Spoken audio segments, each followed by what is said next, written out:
Explain why the Industrial Revolution had an impact on the lower classes. The Industrial Revolution, which gathered pace in Britain after C-1780, had a profound and multifaceted impact on the lower classes, the emerging industrial working class or proletariat.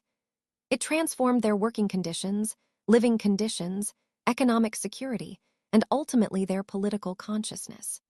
These changes were largely negative in the short term, although some longer-term benefits emerged. One major reason was the shift from the domestic, putting-out system to the factory system.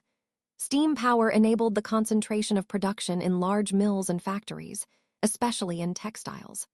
Workers, including many women and children, now faced long hours, often 12-16 hours a day, 6 days a week, strict factory discipline enforced by fines and dismissals, and dangerous machinery.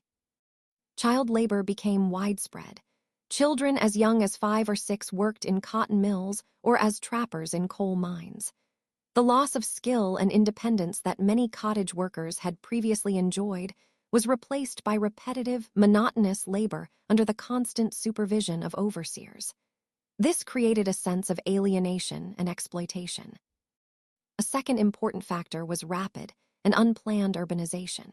The promise of regular wage labor in the new industrial centers, such as Manchester, Leeds, and Glasgow, drew hundreds of thousands of people from the countryside.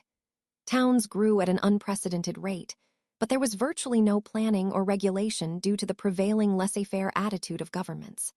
Housing was often hastily built, overcrowded back-to-back terraces with poor ventilation and no proper sanitation. Streets lacked proper sewers or clean water supplies, leading to appalling living conditions.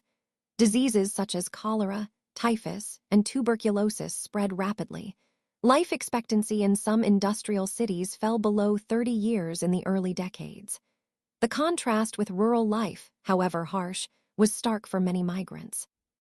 Economically, the impact was mixed but initially disruptive.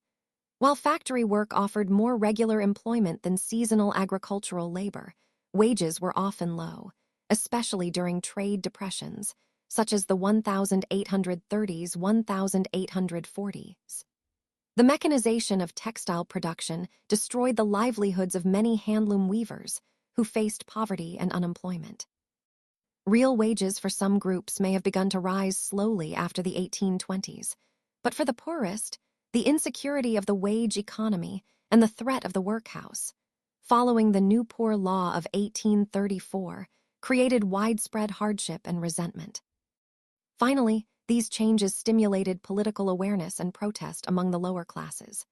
The sense of powerlessness.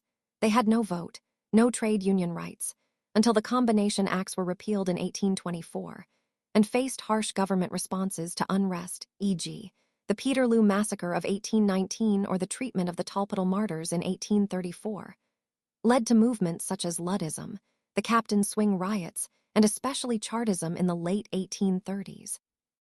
The lower classes began to demand political rights to improve their social and economic position, showing that industrialization had politicized them in a way that pre-industrial society had not. In conclusion, the Industrial Revolution had a major impact on the lower classes primarily because it created a new industrial proletariat whose daily lives were transformed by the factory system, rapid urban growth, and economic insecurity. While it eventually contributed to higher overall living standards and the beginnings of labor organization, in the period c. 1780–1850, the dominant effects were harsh working and living conditions that generated significant social tension and demands for change.